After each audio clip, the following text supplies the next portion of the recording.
हमारे चैनल को सब्सक्राइब करें और बेल आइकन दबाएं। ये सच था कि सोनाली राठी का कत्ल किया गया था। ये भी सच था कि राठी परिवार लापता हो गया था। और ये भी सच था कि राठी परिवार को सोनाली और रॉकी के रिश्ते को लेकर आपत्ति थी।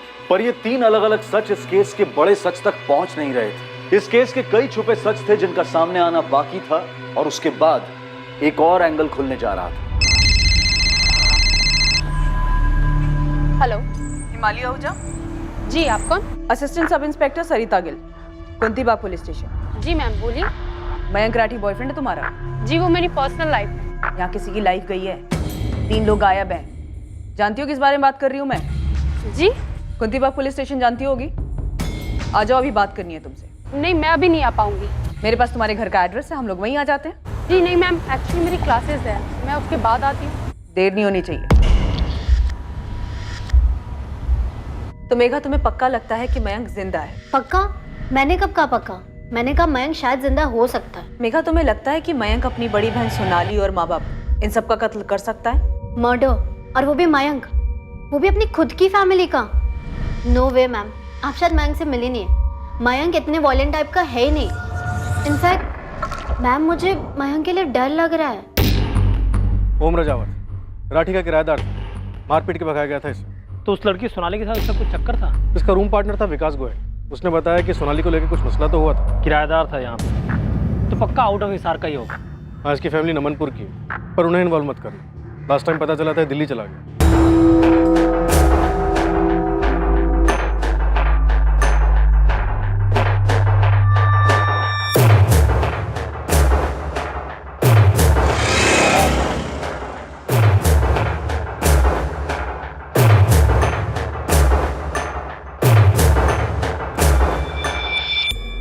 सर, आपने बुलाया मुझे? सर, मुझे ऐसा क्यों लग रहा है जैसे आप मुझ पे शक कर रहे हैं? कुछ है शक करने जैसा? क्या क्या है तुमने रोहित? बोलो। तुमने उसकी बॉडी देखी? हाँ। मैंने सुना उसका गला। हाँ। कितना दर्द हुआ होगा ना उसको, कितना दर्द। पर ये तो होना ही था ना रॉकी। सर, हमारे राठी जॉइंट परिवार का सबसे पहला बच्चा हूं मैं। सोनाली से पहले पैदा हुआ था। मेरे पापा ही नहीं बल्कि बड़े पापा भी मुझे अपना सबसे फेवरेट मांगते हैं। सर, बड़े पापा ने हमेशा मुझे उनका सबसे बड़ा बेटा कहा है। मयंक और सोनाली से कभी अलग नहीं समझा उन्होंने मुझे। पर कार शोरूम के लिए तुम्हें पैसे नहीं दिए ना? सही है सर। कुरेद कर एक आधी खबर आपके हाथ लगी है और आप लगे कहानियां बुनने के लिए। ठीक है, पूरी कहानी तुम सुना दो। सर, पूरी कहानी ये है कि ये सही है कि उन्होंने शोरूम के लिए मुझे पैसे नहीं दिए थे, लेकिन मेरे गैराज के लिए पैसे बड़े पापा ने ही दिए थे। बड़े पापा 4 मैकेनिक भी रेडी हैं ज्वाइन होने के लिए। जगह भी देख लिए, बहुत अच्छी जगह है। मुझे लगता है वो अच्छा काम करेगा इसमें। लागत कितनी बड़ा इसमें? कुल मिला के 15 लाख का इन्वेस्टमेंट है बड़े पापा, लेकिन रिकवरी के अच्छे चांसेस हैं। हाईवे है ना, एकदम हाईवे के साथ लगी हुई जमीन है। मैं 20 लाख दूंगा तुझे, ढंग से जमा की गैराज खोल और अपना बिजनेस शुरू कर। थैंक यू बड़े पापा, thank you very much. Sir, ये रिश्ता है हमारा सगे बाप बेटे जैसा। और एक कार शोरूम की बात, तो उन्हें लगा कि गाड़ियों की मार्केट डाउन होने की वजह से अभी सही समय नहीं है इस बिजनेस का। मैंने उनकी राय मान ली। तगड़ी समझ है सर उनको बिजनेस की। तगड़ी जमीनें भी हैं, तगड़ा बैंक बैलेंस भी है। पहले से है सर। और 4 साल पहले मेरे पापा और बड़े पापा ने चंडीगढ़ में अपनी पुश्तैनी जमीन बेची थी, जिसके अच्छे खासे पैसे मिले थे। और अब रतन राठी की बेटी मारी गई है, खुद रतन राठी और उनका परिवार गायब है। तो सर, आपको लगता है कि इसमें मेरा हाथ है? सर, मैं अब आपको कैसे समझाऊं? हमारे परिवार तो अलग अलग परिवार नहीं है। सोनाली मेरी सगी छोटी बहन थी, मयंक मेरा सगा छोटा भाई है। सर, अगर आपको कोई भी सबूत मिलता है ना कि सोनाली को मैंने मारा या मैं किसी भी तरह इसमें इन्वॉल्व था, तो सर आप मुझे कोर्ट मत लेके जाइएगा, वहीं के वहीं गोली मार दीजिएगा मुझे। और तुम्हें इस बात का पूरा यकीन है कि हमें कोई सबूत नहीं मिलेगा? सर, मुझे पूरा यकीन है कि सोनाली को रॉकी नहीं मारा है और उसने बड़े पापा, बड़ी माँ और मयंक के साथ कुछ करवा दिया है। मैं इस बात से हैरान हूँ सर कि आपने अभी तक रॉकी पर रस्सी क्यों नहीं कसी है? जिस जिस पर कसी जानी चाहिए कसी जा रही है। यानी कि मुझ पर, है ना सर? सर, मैं जानता हूं कि मेरा नाम गिरीश दहिया ने आपको बताया, पर सर आप ये नहीं जानते कि रॉकी ने उस गिरीश को अपनी जेब में रखा हुआ है। रॉकी के पास कोई जादू की छड़ी है जिससे वो किसी को भी अपनी जेब में रख लेगा? सर, आप उस रॉकी को नहीं जानते, लेकिन मैंने उसे बहुत करीब से देखा है। सर, वो लोगों का ब्रेन वॉश कर रहा है, अपने आप को बचाने की कोशिश कर रहा है वो। रॉकी, तुम इस वक्त गहरे सदमे में हो, पर यह बात तुम भी अच्छी तरह जानते थे कि सोनाली आग से खेल रही है। मैंने भी वार्न किया था उसे।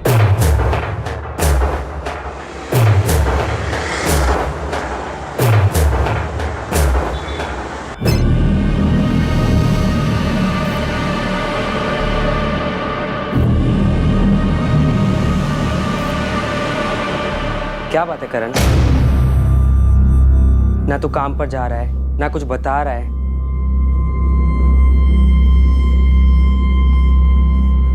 कुछ गलत किया है क्या? तो फिर ये चुप्पी क्यों भाई?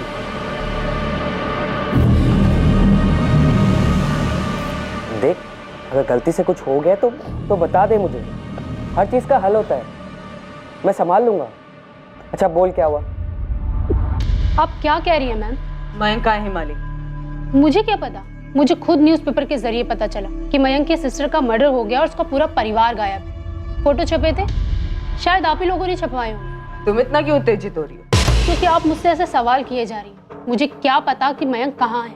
मयंक की सिस्टर का मर्डर हुआ है, तुम्हारा बॉयफ्रेंड और उसके माँ बाप गायब है। तुम पे कोई खास असर नजर नहीं आ रहा है। मुझे समझ में नहीं आ रहा आप मुझसे चाहती क्या है। आपसे किसने कहा कि मुझे पता होगा मयंक कहाँ है? मेघा ने आपसे चुगली की है। तुम कुछ तो जानती हो हिमाली। देखो, हम तुम्हारा फोन 24 घंटे टैप कर रहे हैं, तुम पे नजर भी रखे हुए हैं। अगर तुम ये सब अवॉइड करना चाहती हो तो बोल दो सब कुछ। क्या सब कुछ? हमें पता चला है तुम मयंक के टच में हो। मैम, वो मेघा बकवास कर रही है, जलती है वो मुझसे, इसीलिए मेरे बारे में फालतू अफवाहें फैलाती है। मयंक और मेरे बीच ऐसा कुछ सीरियस नहीं है। इवन मैं तो इस झमेले में फंसना भी नहीं चाहती। मयंक अपने डैड से इतना डरता है, इतना डरता है।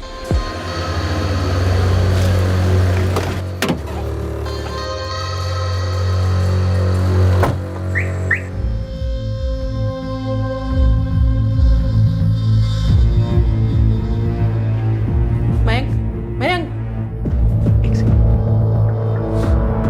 हाँ माँ, तेरे पापा आ गए।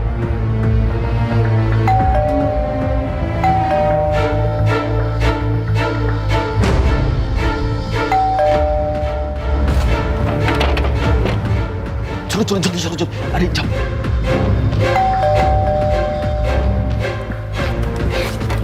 बात मत कर, तो मत।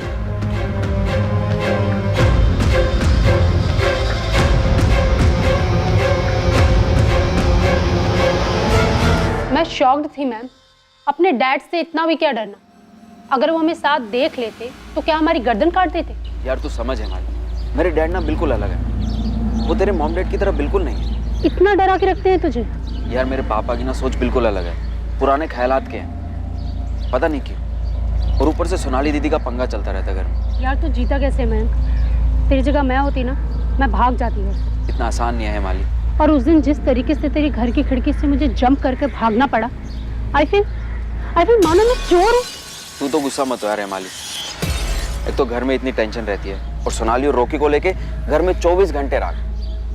अब तू ही बता, उस टाइम पर तेरे और मेरे बारे में पापा को पता चलेगा तो क्या होगा यार? मुझे समझ में नहीं आता मैं तेरे हालात पे तरस खाऊं या फिर कहूं कि तू गुलामों की तरह जिंदगी जी रहा। तुझे मेरे हालात के बारे में नहीं पता। एक तो पापा का डर, ऊपर से सोनाली भी कम नहीं है यार। मुझे ब्लैकमेल करती है यार वो। ब्लैकमेल? पर किस लिए? मम्मी ने नहीं बताया तेरी हिमाली के बारे में। उस लड़की को हमारे घर की विंडो से जंप करके भागते देखा मैंने, और तुम दोनों को साथ में भी देखा था। तो अब आप मुझे ब्लैकमेल करोगी, है ना? तो बस इतना कह रही हूँ कि अगर तुझे हिमाली को लेके सपोर्ट चाहिए तो तू मुझे रॉकी को लेके सपोर्ट कर। पर दी, पापा नफरत करते हैं रॉकी से, और आपको पीट भी चुके हैं उसे लेकर। तो तेरी हिमाली को लेकर क्या आरती उतारेंगे? तुझे क्या लगता है तू लड़का क्या हो गया? जैसे बाइक के लिए हाँ कर दी थी वैसे हिमाली के लिए भी हाँ कर देंगे? हाँ, अगर कोई चुगली ना करे तो। मेरी ग्रेजुएशन कंप्लीट होते ही ना मैं पापा से खुद बोल दूंगा, और शायद वो हाँ भी कर देंगे। उनके पास दर्जनों करोड़पति लड़कियों की लिस्ट होगी। तुझे क्या लगता है वो उन सब लड़कियों को छोड़ के तेरी हिमाली को अपनी बहू बनाएंगे?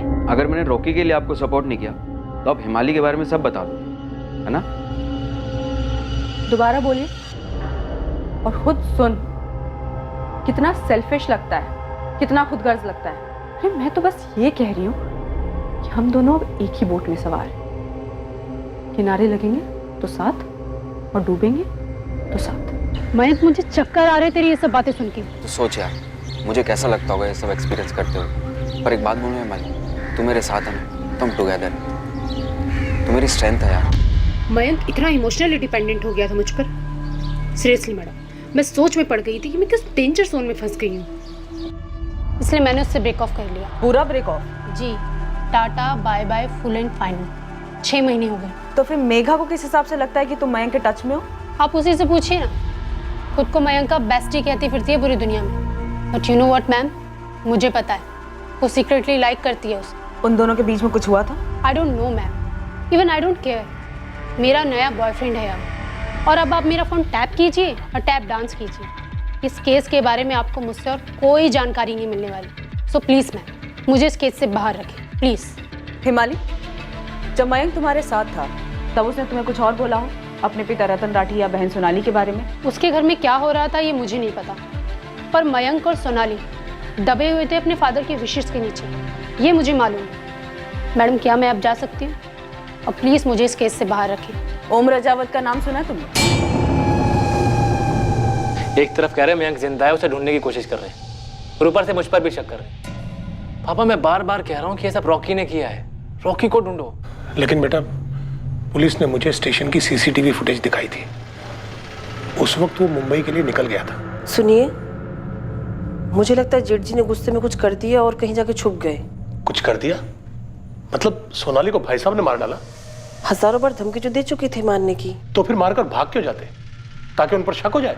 माँ, अगर बड़े पापा ने कुछ किया होता तो सीधा पुलिस स्टेशन जाके कंप्लेंट लिखवाते ना कि सोनाली गायब है। कुछ पूछा या बोला पुलिस ने? ओम रजावत के बारे में पूछ रहे थे। ओम रजावत? उसका क्या मतलब है? ये कि क्या हुआ होगा, कैसे हुआ होगा। जरूर विकास ने बात बताई होगी। सर, मैंने हिमानी के कॉल स्कैन किए, उससे सारे कॉल अपने नए बॉयफ्रेंड को ही किए हैं। मयंक के साथ वो पिछले 6 महीने से टच में नहीं है। तो बेसिकली मेघा ने जलन की वजह से हिमाली का नाम उछाला। एग्जैक्टली सर, ये मयंक का छुपे होने वाला एंगल होल्ड ही नहीं करता है। और ये रोहित वाला एंगल, हम एक पॉइंट तक पहुंच तो पाए हैं, पर वहां भी डेड एंड। और बचा ओम रजावत। फिर रोहित बार बार बोल रहा है कि सोनाली के कत्ल में रॉकी का हाथ है। कहीं हम कुछ मिस तो नहीं कर रहे सर? सर, खुद तो मुंबई में जाके बैठा था ये रॉकी, क्या पता किसी के थ्रू कुछ करवाया हो, किसी को सुपारी दी हो। खबरें लगा दो काम पर।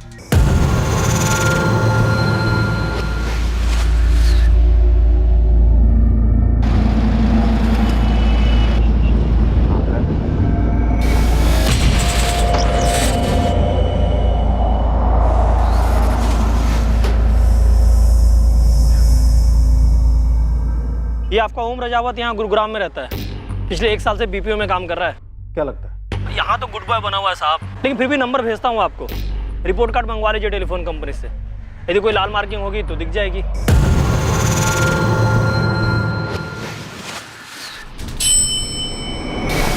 ये क्या हुआ सोनाली को? मर्डर। इसका मतलब सोनाली के पिता ने उसकी हत्या कर दी? सोनाली के अलावा सोनाली के पिता, माँ और भाई, इन तीनों की भी हत्या हुई होगी। ये तो और भी दुख की बात है। क्या किया था राठी फैमिली ने जो उनके साथ ऐसा हुआ सर? लेकिन सर, मुझे एक बात नहीं समझ में आ रही कि गुड़गांव पुलिस मेरे फ्लैट पे आई, मेरे साथ गुस्से से पेश आई और मुझे उठाकर यहाँ हिसार ले आया गया। आपको क्या लगता है कि मैं क्या बता पाऊंगा इस मामले में? सबसे पहले हमें तो ये बता कि जब राठी परिवार गया किराएदार था तो राठी परिवार ने तेरी पिटाई क्यों की थी? राठी परिवार ने तुम्हें घर से क्यों निकाला था, और घर से निकलते वक्त तुमने उन्हें धमकी क्यों दी थी? तो आप उस धमकी को इस मामले से जोड़ें।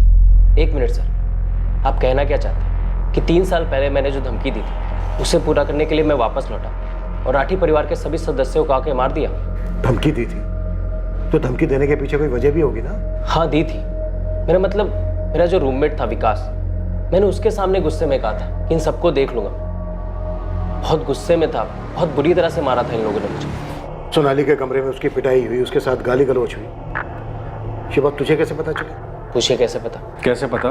बोल। सर, उस रात जब मैं दीवार चढ़कर छत पर पहुंचा तो मुझे नहीं पता कि उस रात ऐसी कौन सी नई आवाज हुई जिससे वो दोनों बाप बेटे वहां, क्योंकि उससे पहले ऐसा कभी नहीं हुआ था।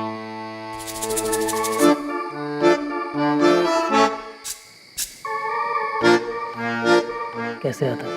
विकास जगा हुआ था, क्या बोलता उससे? वो हर रात छत पर आती और हम मिलते, पर उस रात पता नहीं वो दोनों बाप बेटे कैसे आ धमके और रंगे हाथों पकड़े जाने पर सोनाली का एक अलग ही रूप देखने को मिला। किसी को भी गुस्सा आएगा ना सर। जब मैं बैग पैक करके निकल रहा था तो मैंने गुस्से में विकास को बोला था कि इन सबको देख लूंगा मैं, पर इसका मतलब ये नहीं था कि खून वून कर दूंगा। मैं एक पढ़ा लिखा सॉफ्टवेयर इंजीनियर हूँ सर, मेरे आगे मेरा पूरा करियर था और इस तरह जलील किया गया मुझे। देख लूंगा से क्या मतलब था तेरा?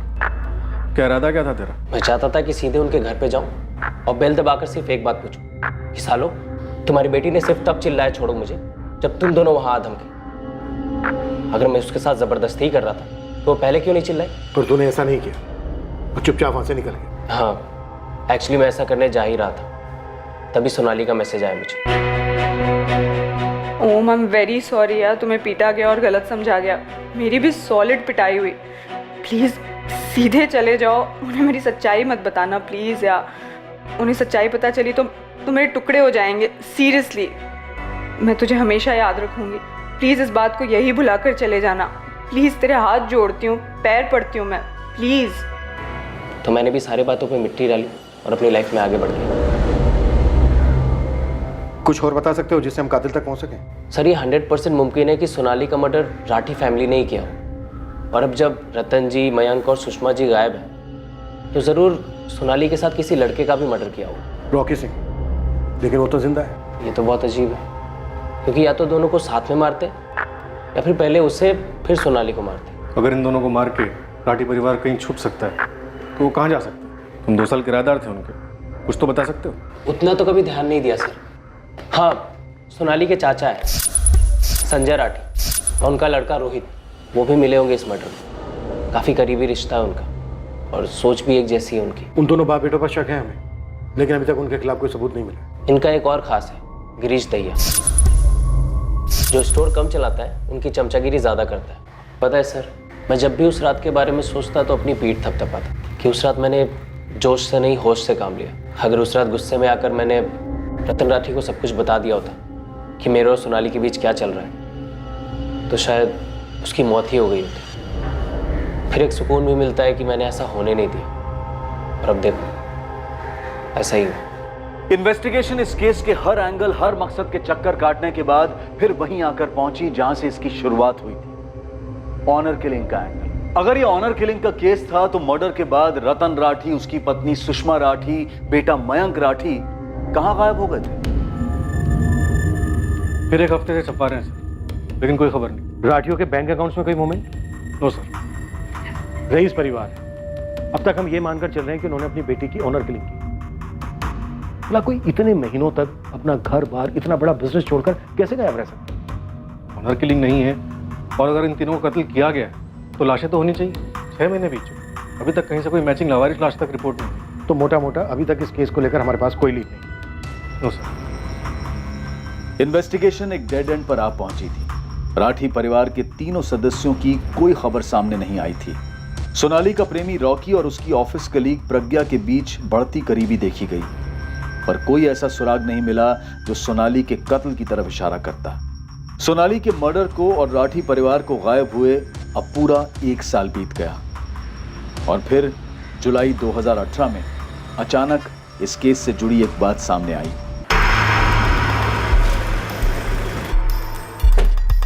मेरे टेबल पर कस्टडी मिली? नहीं सर, कोर्ट ने और एविडेंस मांगा। साफ साफ तो है कि बंदा 100% इन्वॉल्व है। सर, इस केस की हियरिंग के बाद एक और केस लाइंड अप था, वो Rathi family case. Rathi family case? हाँ सर, वो संपत नहर पे लाश मिली थी ना, सोनाली राठी। हाँ हाँ हाँ, बाप माँ बेटा तीनों गायब थे। सोनाली मर्डर केस में क्या मैटर आया सुनवाई के लिए? सर, ये लॉयर से पेपर्स लाया।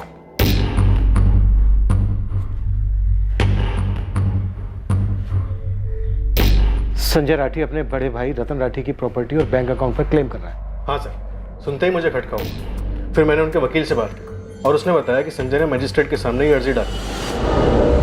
हमसे एंगल छूटा तो नहीं था, लेकिन इस एंगल में हमें कुछ ठोस मिला भी नहीं था। हाँ, आप कहना क्या चाह रहे हैं? आपके बड़े भाई, उनकी पत्नी, उनका बेटा अभी गुमशुदा हैं और आप उनकी सारी प्रॉपर्टी अपने नाम करने की कोशिश में लगे हैं। तो आप उन्हें ढूंढने की कोशिश कर रहे हैं क्या बीबी? तो ना करें, केस क्लोज कर दें। आपकी मुझसे ऐसे बात करने की हिम्मत कैसे हुई चौहान साहब? इशारा क्या है आपका? सर, 1 साल से ऊपर हो चुका है, ना तो आप सोनाली के कातिल को ढूंढ पाए, ना ही बड़ी पापा, बड़ी माँ और मयंक का पता लगा पाए। मिसिंग है, गायब। अभी तक कुछ पता नहीं है उनके साथ क्या हुआ। और आप उनकी सारी प्रॉपर्टी, सारे बैंक अकाउंट्स अपने नाम ट्रांसफर करने में लग गए। आप लोगों ने इंतजार भी करना ठीक नहीं समझा। किस चीज का इंतजार करते हैं? अगर बैंक खाते को संचालित ना किया जाए तो बैंक उस खाते को फ्रीज कर सकता है। भाई साहब का अकाउंट पहले ही डोरमेंट हो चुका है। अगर भाई साहब, भाभी और मयंक का कुछ पता नहीं चला तो उनकी सारी प्रॉपर्टी का क्या होगा? सर, पापा ने प्रॉपर्टी बतौर वारिस क्लेम नहीं की है। उन्होंने बस एक एफिडेविट फाइल किया है कि संजय राठी रतन राठी के छोटे इकलौते सगे भाई हैं और रतन राठी की प्रॉपर्टी, अकाउंट वगैरह आप ऐसे बंद नहीं कर सकते। पापा उनकी देखरेख करेंगे जब तक कि बड़े पापा या उनके परिवार में से किसी की कोई खोज खबर नहीं मिल जाती है, तब तक। पहले आप उस एफिडेविट को अच्छी तरह से पढ़िए, फिर हम पर यह वाहियात और घटिया इल्जाम लगाइए। मैंने उस एफिडेविट में लिखा है कि सोनाली का मर्डर हो गया है। मेरे भाई साहब और उनका पूरा परिवार 1 साल से गायब है। सब लिख कर दिया है मैंने। खामखा में हम पर इल्जाम लगाए जा रहे हैं। अगर परिवार में कुछ हो जाता है तो परिवार के बाकी बचे हुए सदस्यों का यह फर्ज बनता है कि वो परिवार की प्रॉपर्टी की देखरेख करें। भाई साहब की लगभग 7 करोड़ रुपए की प्रॉपर्टी है। एफडीज और बैंक बैलेंस 3 से 4 करोड़ रुपए का है। हम ये सब किसी को ऐसे ही जब्त करने या हड़पने नहीं देंगे। और प्लीज सर, इसका मतलब आप ये मत निकालिएगा कि इसके लिए हमने कुछ किया हो। हम बस प्रिकॉशंस लेके चल रहे हैं बस। हम ये सब कोर्ट में एफिडेविट डालकर कर रहे हैं, चोरी छिपे हड़प नहीं रहे हैं।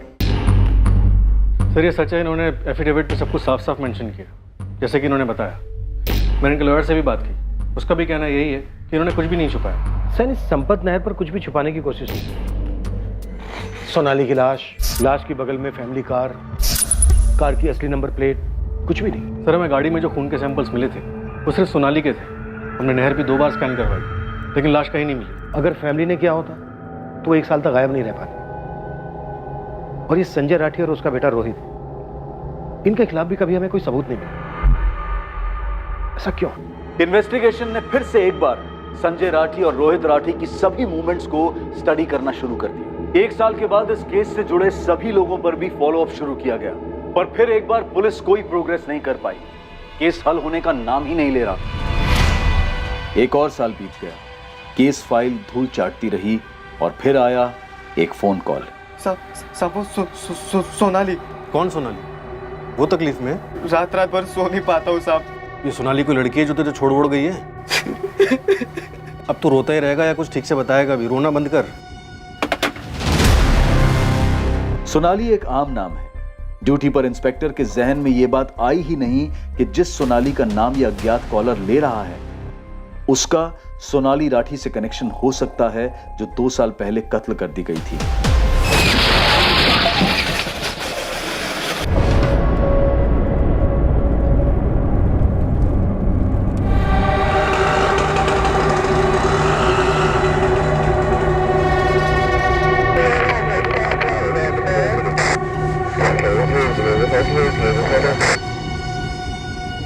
साहब, मैं ईश्वर सिंह, मेरे छोटे भाई का नाम करण सिंह है। हमने अंदर क्या किसी केस में? नहीं साहब, वो तो आपको फ़ोन किया जा रहा था, कुछ बताने की कोशिश कर रहा था सोनाली के बारे में। हाँ, 1 हफ्ते पहले की बात है। रोए जा रहा था फ़ोन पर, ठीक से बात नहीं हुई हमारी। क्या हुआ, क्या बात है? साहब, 3 दिन पहले मेरा भाई एक्सीडेंट में मारा गया साहब। ओह, क्या कहना चाहता था वो? मुझे भी नहीं पता है साहब। 2 साल से बिल्कुल हिला हुआ था, दिमागी तौर पर ठीक नहीं था साहब वो।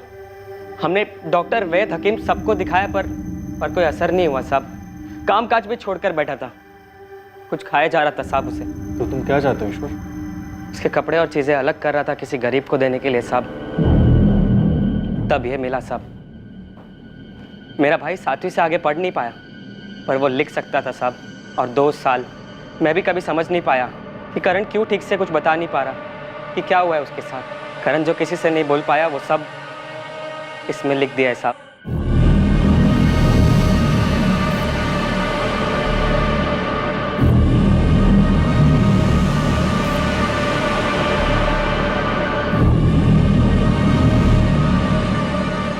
सब कुछ लिख डाला है और ऐसे लिखा है मानो उसे मालूम था कि जल्द उसकी मौत आने वाली है। ऐसा क्या लिखा है इसमें? क्या मैं पढ़ सकता हूँ? घिन आती है खुद से, रात भर सो नहीं पाता हूँ। उसका चेहरा सामने दिखाई देता है, बिल्कुल उसी तरह जिस तरह वो मरी, जब मैंने वो काम कबूल किया। उस लड़की का चेहरा और उन सबके चेहरे मुझे सताते हैं। वो लोग हमेशा मेरे सामने आ जाते हैं, मुझे ये एहसास दिलाने के लिए कि मैंने क्या गलती कर दी। मुझे नहीं लगता कि मैं इस जुर्म का भार लेकर और जी सकूंगा। मुझे नहीं पता मेरा क्या होगा।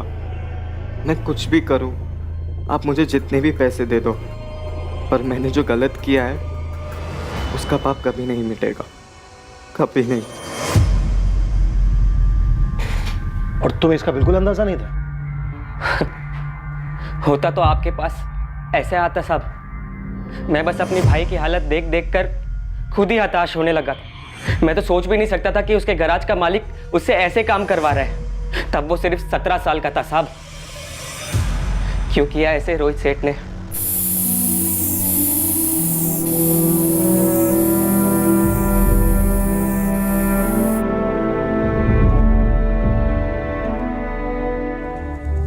सोनाली राठी के कत्ल का मकसद और मुजरिम दोनों इन्वेस्टिगेशन के सामने ही थे, शुरुआत से ही थे। रतन राठी, सुषमा राठी और मयंक राठी के लिए जो भी खोज की गई थी वो बेकार थी।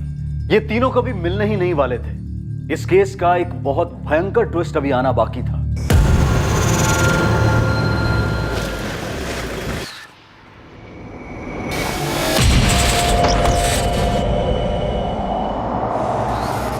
जी सैनी साहब। शक तो हमें पहले से ही था और हमारी लाइन में अक्सर ऐसा होता नहीं है, पर कभी कभार तकदीर सबूत खुद हमारी झोली में डाल जाती है। क्या मिला है आपको? तुम, और तुम्हें हमारी गोदी में डाला एक लड़के की आत्मा ने।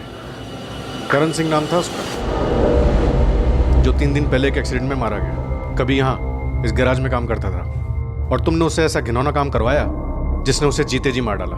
वो खुद तो मर गया लेकिन अपने पीछे सबूत छोड़ दिया। वैसे मैं सुपर स्टोर गया था गिरीश दैया को ढूंढने के लिए। सुपर स्टोर बंद है। वो भी चला गया। कहाँ चला गया? ऊपर, हमेशा हमेशा के लिए। रोहित सही कह रहा है सर। इस गिरीश ने 2 महीने पहले पंचकुला के एक लॉज में जहर खा के सुसाइड कर लिया। गिल्ट, अफसोस की वजह से। ऐसा ही कुछ होना चाहिए सर। आप मुझे जितने भी पैसे दे दो, पर मैंने जो गलत किया है उसका पाप कभी नहीं मिटेगा, कभी नहीं। मुझे अब पैसे नहीं चाहिए रोहित भैया, गिरीश भैया। करण की तरह गिरीश को भी पछतावा होने लगा था, अफसोस होने लगा था अपने किए पर, इसलिए खुद की जान ले ली। पछतावे का तो पता नहीं सर, पर आप खुद ही देखिए, सब कुछ इतना सही जाने के बाद भी कुछ भी सही नहीं हुआ। कुछ भी सही नहीं हुआ सर। क्या काम कर गए? क्या फायदा क्या हुआ रोहित? कुछ भी नहीं। क्या क्या प्लानिंग की, कैसे पुलिस को घुमाया। तुमने उन्हें रॉकी की तरफ धकेला और मैंने उन्हें तुम्हारी तरफ। एक सबूत पुलिस के हाथ नहीं लगने दिया, लेकिन आज लगभग 2 साल बाद हमारे हाथ में क्या लगा? कुछ भी नहीं। गिरीश, मुझे भी कम फ्रस्ट्रेशन नहीं है, समझा? देखो अभी पापा ने एफिडेविट डाला है कोर्ट में, क्या बोलता मजिस्ट्रेट, लेकिन वकील ने एक बात साफ बोल दी है, जब तक पुलिस इन्वेस्टिगेशन केस क्लोज नहीं कर देती है ना, तब तक कोई फैसला नहीं आएगा। हाँ तो चल के बता देते ना पुलिस को रोहित, चल के बता देते हैं कि रतन जी, सुषमा भाभी, मयंक, वो लोग जिंदा नहीं है। गिरीश, तू भी करण की तरह बावला हो गया क्या? मरना है तुझे? तो अभी कौन सा जिंदा है, अभी कौन सा जी रहे हैं हम? बस इंतजार कर रहे हैं दोनों। सबको मारकर अपनी जिंदगी बनाना चाहते थे। क्या हाथ लगा? कुछ नहीं। अरे रोहित बेटा। नमस्ते बड़ी मम्मी जी। अरे आ जाओ, अंदर आओ, आ जाओ।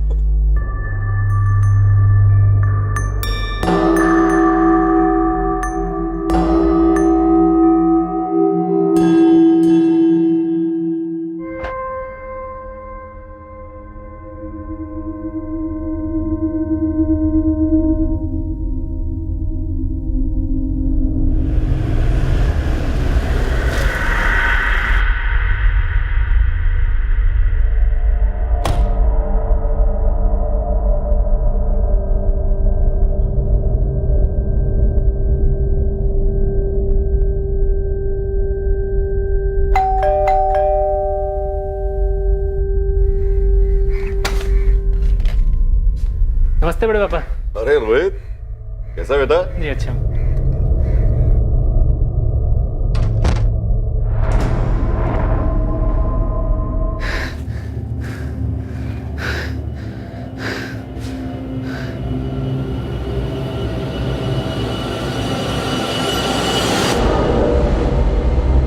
अब बची सोनाली। रोहित, सब एक जैसे नहीं लगने चाहिए। वरना आसान होगा पुलिस के लिए पता लगाना। सब काम कर गया, प्लानिंग परफेक्ट, अंजाम परफेक्ट, लेकिन फायदा फायदा हुआ? पैसा, जमीन, जेवर कुछ हाथ नहीं लगा। गिरीश, मैंने जो करना था किया, उसके आगे क्या कर सकता था? क्या कर सकता हूं मैं? अब भी क्या कर सकता हूं? सोनाली को कैसे मारा?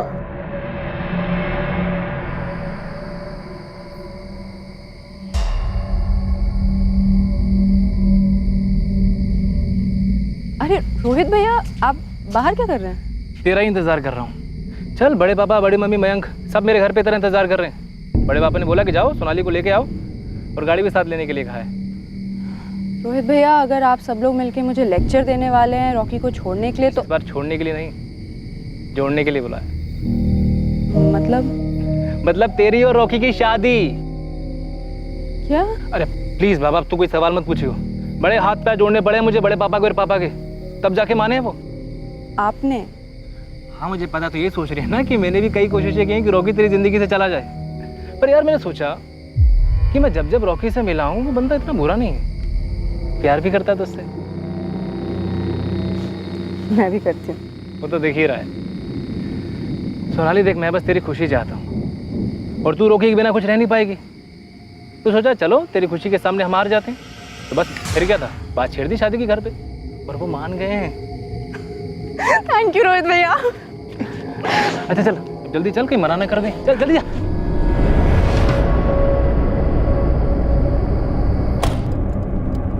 मैंने सोनाली से बोला कि मैं बीच में किसी काम के लिए उतर रहा हूँ। उसने माइंड नहीं किया। वो अपनी खुशी में खोई हुई थी, उसकी शादी जो होने वाली थी।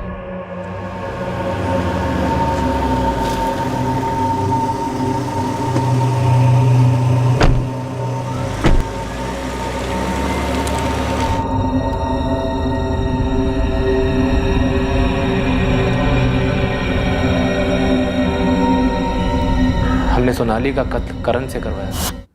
सोनाली की लाश कार के साथ नहर पर छोड़ना, ये पैतरा था ना तेरा, ताकि हमें बाकी की तीनों लाशें न मिले। बाकी तीनों बॉडी के साथ क्या किया था? वहीं आगे नहर में बहा दिया था।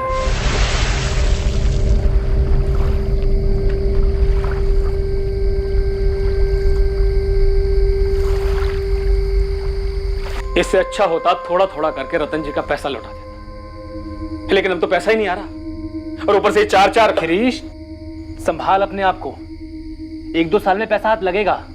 तू देखना, सब देख रहा हूं, और आगे भी मुझे सब कुछ साफ साफ दिखाई दे रहा है। रोहित, एक पैसा हाथ नहीं लगने वाला, एक पैसा भी।